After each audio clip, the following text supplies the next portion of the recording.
Hey besties! Feeling run down, foggy, or just one more deadline away from a total meltdown? Well, let me tell you about Vita Oasis. It's Lexington's go-to wellness spot for small business superheroes just like us. They're way more than IV hydration. We're talking personalized functional wellness, genetic testing, and care plans that actually get to the root of your burnout. Whether you're in Lexington or Richmond, they've got your back.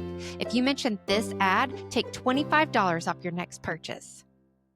Hey besties, welcome back to another episode of Small Business Bestie. I'm your host, Michelle Smuck, and today I have the amazing Tora Carter. She is a board member with the Robert H. Williams Cultural Center here in Lexington.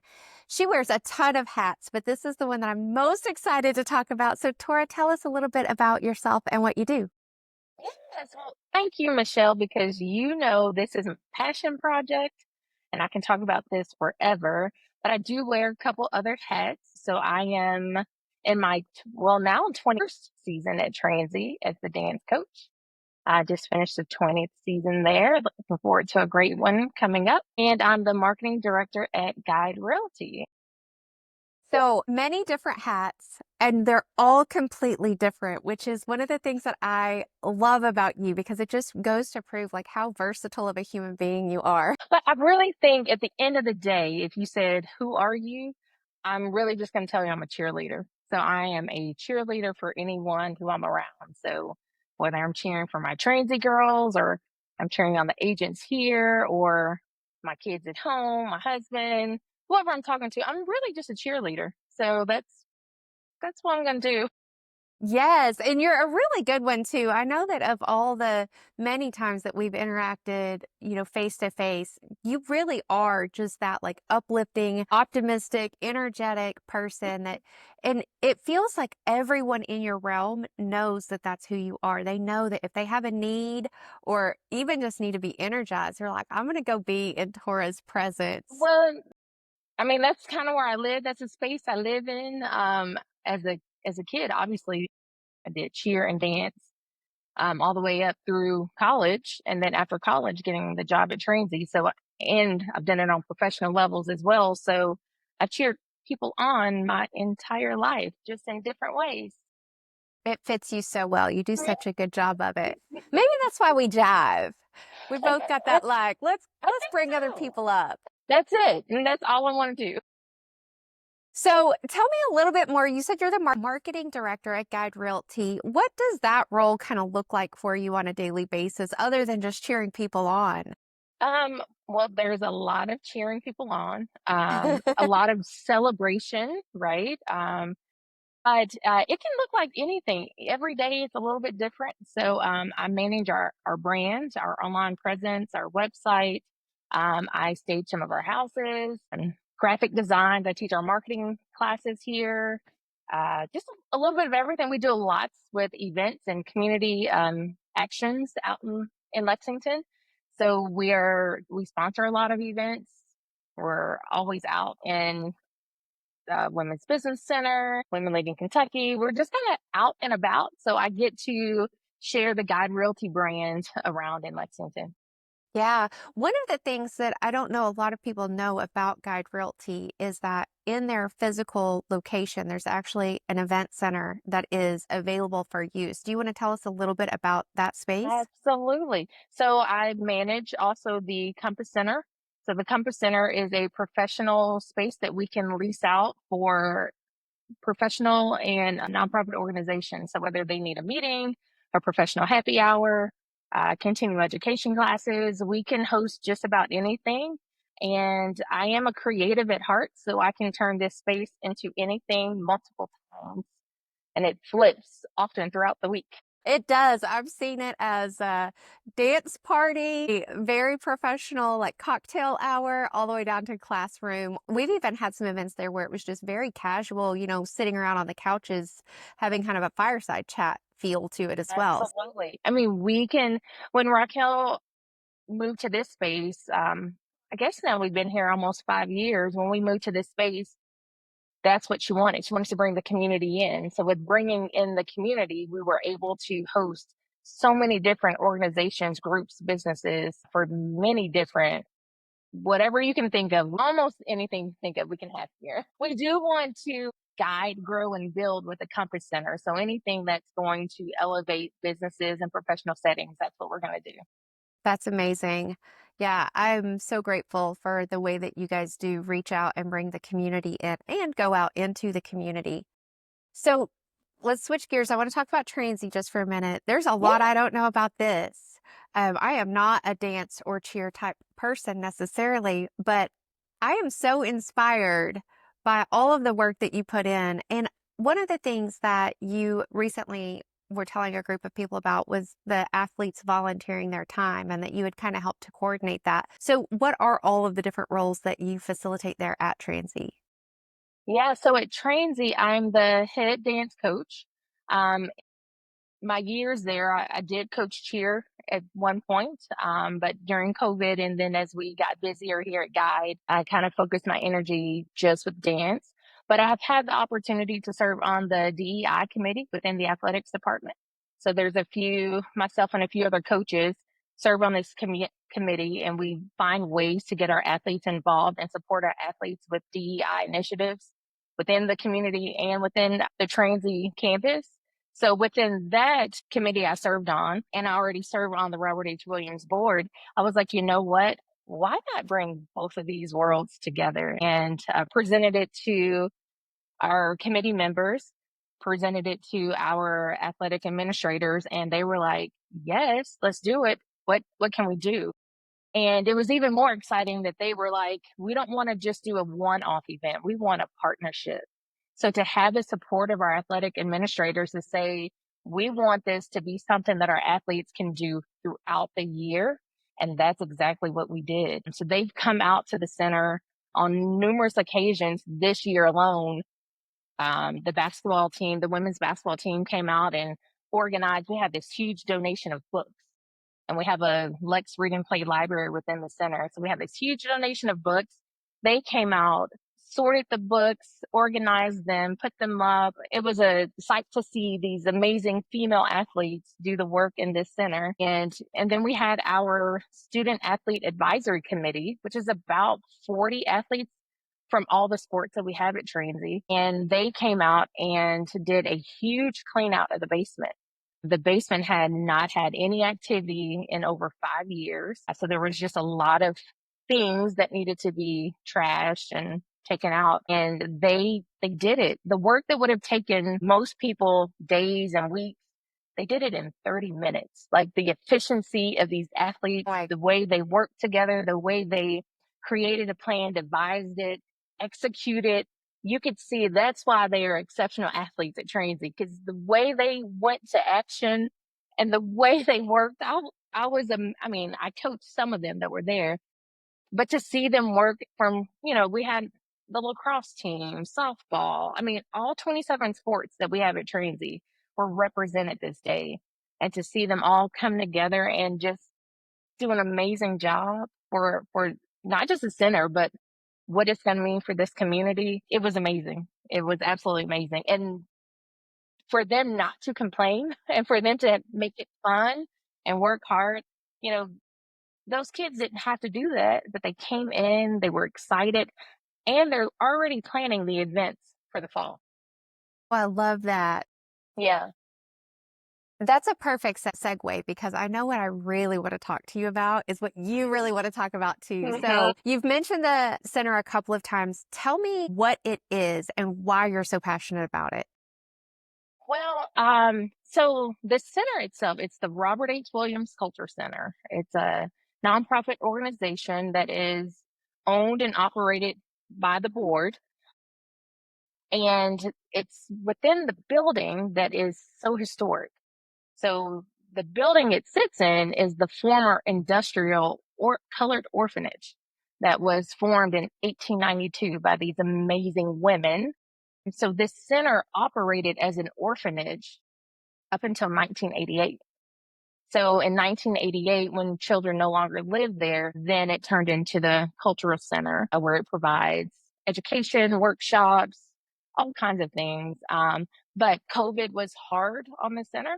So a lot of the programming and funding ceased. And it's kind of been my mission and passion since I've become a board member within the last less than 2 years to restore to restore the building, restore some of the energy, bring back the community to the center so we can continue to provide services. I have to pause for a second because I Uh-huh. did not realize that it had been in service this whole time. I honestly thought that maybe it had completely like shut down operations.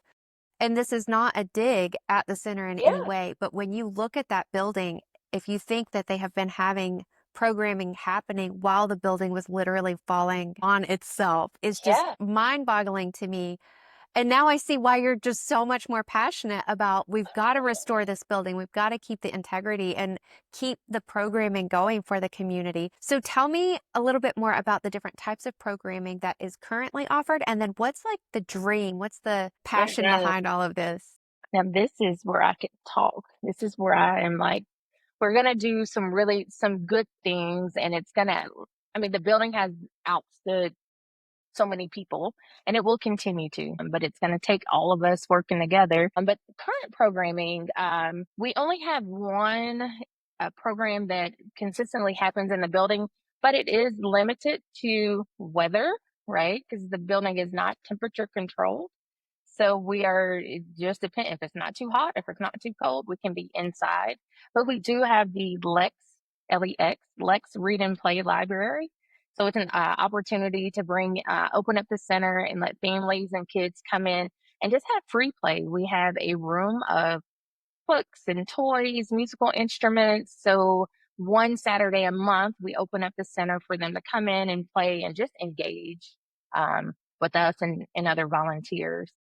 But we have to get creative with our programming, right? Because we can't use much of the building. So we have a annual homecoming event that's held outside on the front lawn. Inflatables, a bubble machine, vendors, ice cream trucks, just a good time bring families out, and it's a homecoming just to have fun on the lawn. And then we partnered with some other organizations. So there was a group that had a fireside book event for kids out on the back lawn. They put up a movie screen, they had fire pits going, hot cocoa. So we get creative with using the space, but ultimately we have two main objectives. One, to preserve the history of the center, the women that started it, the children that have come through the center, and then to preserve the actual physical building. The building has been there since 19. And as you can imagine, it needs some repair. You've seen it, right? You've seen Yeah, it's a big, beautiful building with so much potential, and you could feel the history in it, but you know that it's going to take a lot of funds, a lot of hands on to restore this building. So ultimately, we have a plan to do really four major things in the building. So on the basement floor, we would love to open that up as a community marketplace where small businesses could lease spaces on a short term base so they can provide their services and goods at costs that they could afford. Because many businesses can't afford the long term rentals or the large lease rates. So want to make absolutely. something affordable for community goods and services right there in West End. The first floor, we want to continue to maintain with the Robert H. Williams Sculpture Center. So we want a space dedicated to a museum to preserve the artifacts and the history of the women and the past things that they've done. We want to also do arts. So we want to bring theater, dance, music, all of those things, classes to the kids in the neighborhood. And then also on the second floor, which has not been touched since the children left in 88. So no one has used that space since 1988. But we would love to restore that space to be place spaces. So where nonprofit organizations or small businesses, if they needed something more longer term. And then the attic is the bread and butter. It's this beautiful space of exposed brick and wood beams, completely open. It's gorgeous up there, but it would be a magnificent event center. So we have nothing but room, 16,000 square feet of potential to do just some good stuff.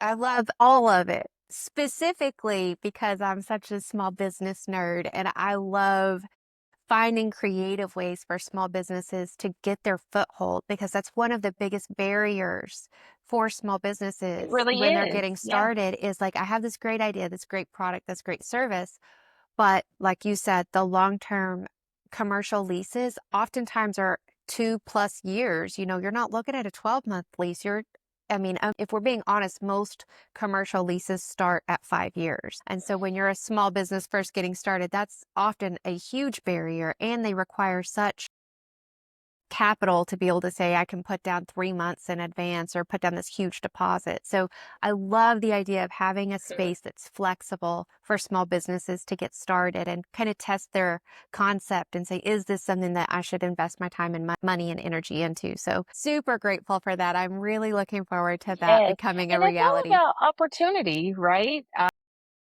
Because in much like at Transy, like with my dancers, I tell them all the time, if you want to do it, I can give you resources. I can teach you what you need, and I can get you to the top.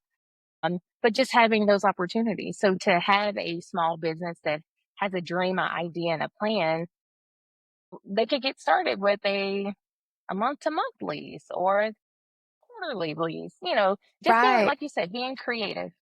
Yeah. Okay. And then the first floor you said is going to be the museum and kind Mhm. of the arts space. Is that correct? Absolutely. So we want to teach, like bring in instructors or dance companies to teach dance to the kids in the center in the community. So dance, theater classes, music classes. If anyone wants to come in and teach, I don't know, band, orchestra, anything. We want to bring in so many artistic areas that there's not a lot of opportunities. And to make it walkable to where people in the community can just walk down the street, come across, and we bring all of those options in. Yeah. And then tell me more about the museum portion. So I had the good fortune of making it to the recent tea party on the lawn where you had Mhm. was it Loretta? Yes, Dr. Loretta Flynn Byers. She's a treat. She was incredible and I I learned was a little bit so much. starstruck. I was a bit starstruck because I've read her book, I've highlighted, I've marked my book up. So to see Hmm. her talk about it, I was like, "Oh my goodness, this is amazing."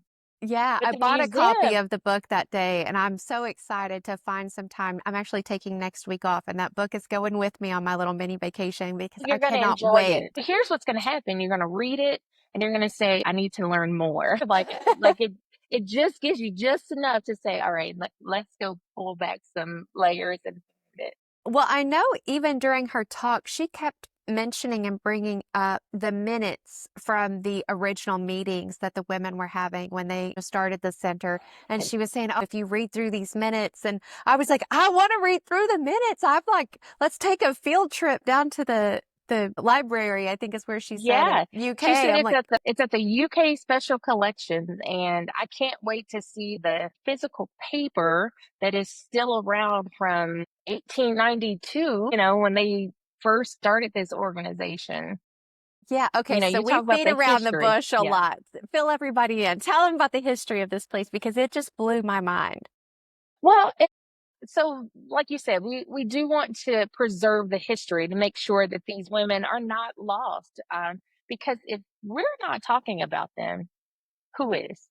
Who's going to be the one to keep their memories alive and to keep that history current, because it is so current. So a group of women, a group of African American women, between 15 and 20, in 1892, probably Yeah. were in their mid 20s when they started this. They were very young women at the time who saw the need of the unhoused Black children of Lexington. No one was caring for them. But think about it, who would care for them in 1892, one generation out from slavery, you know? Right. So Civil War was 1865, and here we are in 1892 that these women said there's a need. They're unhoused Black children. Someone has to care for them. And these women formed this organization and built the home. And in 1892, they cared for the unhoused children of Lexington up until 1988. It's That's in our incredible. lifetime. I In know. our lifetime, people lived in that home that we sat on the lawn. People lived, and we had the treat to have one of them at the tea party. And he's written a book as well. Absolutely, he has. Bricks of Grace. It's amazing that his the cover of his book is him standing in front of the home he once lived in. It's incredible. I'm going to make sure to link both of those books, ways that you can purchase them in the description. Loretta's book, Dr. Loretta's book is no longer available. Is that correct? Well, that is correct. So it is not in print, but the Culture Center does still have a few copies left. So when they're gonna be gone for a while. Oh my gosh. I'm going Yes. to keep And mine that's in a safe. right. And that's the history is fleeting us. And this book was written in the 90s. So here we are 30 years later. Someone has to keep it alive. And if that is my calling and mission, well, I will be toting my book around. So I think it's history in general is a strange thing, right? Because we do get to be selective as the years Mhm. roll by of what history remains and what history gets buried. And I think that the story of these women and this center is so poignant because it speaks to the capacity not only of women, but of anyone who is facing unrealistic challenges, these like huge barriers, at that time, not only being a woman and, not having the right to vote, but also being Black women who, like you said, were one generation out from slavery. And they saw a need in the community and said, despite any of the challenges that are in front of us, we're going to find a way to do the right thing and to help the people around us. Story is such an incredible testament to the will of women to say, when Yes. there's a need, we're going to find a way to meet that need. And that's what you do every day. That's what you do in your job is you're coaching these amazing women and all these other organizations that you're supporting. Like we are the same as these women. We have the same challenges and the same barriers that they had did. The only difference is now there's more of us that can band together. There's more of us that can Absolutely. make a louder noise and a bigger ripple. Yes.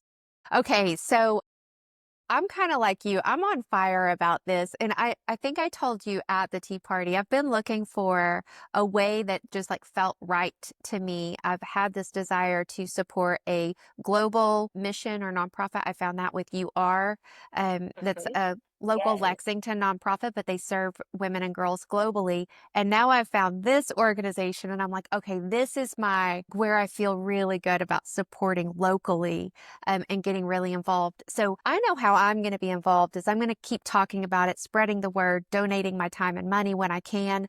How can people get involved to help the cultural center? What do you guys need right now? Well, right now, we need awareness. I need people talking about it. So we do have a Facebook page. So if people can follow us on Facebook, like, comment, uh, just to know that things are happening. We're going to be doing a few things coming up in the near future. We are going to have another basement clean out day. So that's just, a lot of people can't always donate financially, Right. but however people donate, whether it's their time, speaking about the center, it all matters. So we are going to be releasing a date, and it'll be a summer clean out date. I really think it's going to take one more day to finish out that basement. But so that, and then we'll have the homecoming event that's usually held in September.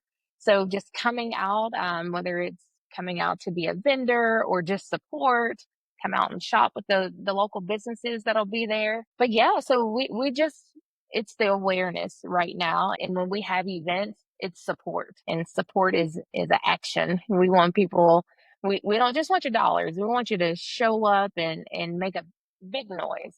Yeah. Do you have a mailing list for the center that people could get on? We do. So, with our Facebook page, if you just DM us, send us a message, we'll add you to the mailing list. And anything that's going on, we can make sure that you're in the know. That's how we, in my marketing brain here, what I do at Guide Realty, I'm using those expertise as we're building out the brand for the Culture Center. I love it so much. Yeah, Well, okay. it's strange how it's all connected, and I'm bringing all my worlds together. Isn't it great when you realize, like, I didn't know why I was learning that skill or connecting with Mhm. that person, and then it all gets tied up at the end, and you're like, So, oh, right. well, because now I have Guide Realty, who is a huge supporter of the Culture Center, and I'm marketing director at Guide Realty. And then I have the support of the Transylvania Athletics, where I coach the dance team, but I've brought them all in this world. So we're all connected and we all are getting different things out of it. Yes, I love it. Are we allowed to make any sort of public announcement about the head honcho at Guide Realty and her new ventures? Well, it's public information, and that's the other task is we've got to bring awareness to that as well. I mean, And I think for me, I'm inspired by the women of the industrial orphanage. I'm inspired by what they did, and to see that on their backs, here we are with Raquel going to be running for mayor of Lexington, and 100% believe she can do it. 100% that she can do it, and she'll be the one to bring change, make Lexington accessible for everyone, and that everyone gets opportunities. And I don't think there's anything wrong with everyone having opportunities. you know, there's a lot of things I could disagree with you on, but that's not one of them. Okay. I think when we all have a chance to succeed, there's a better chance that we're all going to succeed. And other people have said it, but we are truly stronger together. We will be Absolutely. stronger if we all work together. Absolutely. Okay, so I'm going to, in the show notes and on the social media, I'm going to link to the Cultural Center for sure. I'll link to the Compass Center and Guide Realty so people can know about those resources. And then I'll also link to Raquel's mayoral candidacy page Yes. so people can get involved in that if they're so inclined to do so. Yeah, we So got big things happening all over us, and at the end of the day, I just get to cheer people on. I just get to keep cheering and making sure everyone reaches the top. could not be more grateful to have you in my life because truly, when I do get to talk to you, it's like my cup gets filled again. I could be having the worst day and talking to you. It's like, okay, I can make Please, it through. Michelle. No, it's I true. mean, I'm gonna say it here because I want to keep it clean, but you are bad to the bone, and I love every bit of it. And just happy, so happy that to have you in the network as well. Because I know you originally came into our network because you did work with Guide Realty, and just so interesting how it has evolved into these other businesses and Small Business Bestie and running the Women's Entrepreneurs Leadership Group, and it's just great to see where you've gone and no telling where we're going next. Truly could not do it without the cheerleaders out there, and you are for sure one of the best. So I'm so grateful to be a part of everything happening in Lexington. We live in a great city. We really do. We really do. Yeah. It's funny because a lot of my friends don't live here in Lexington, and most of them have gone to other cities, but I've never left. This is home. It's a good one.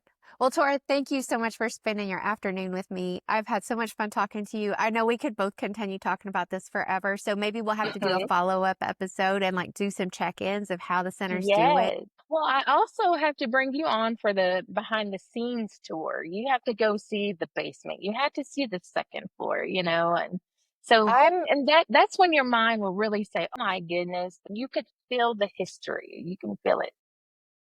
so excited. And I know that if you say the attic is going to be like the best event center, I can't even imagine because I know the kind of creativity that you have. And I'm like, okay, this is going to be good. Oh, it's I'm going to be excited. great. It's going to be good.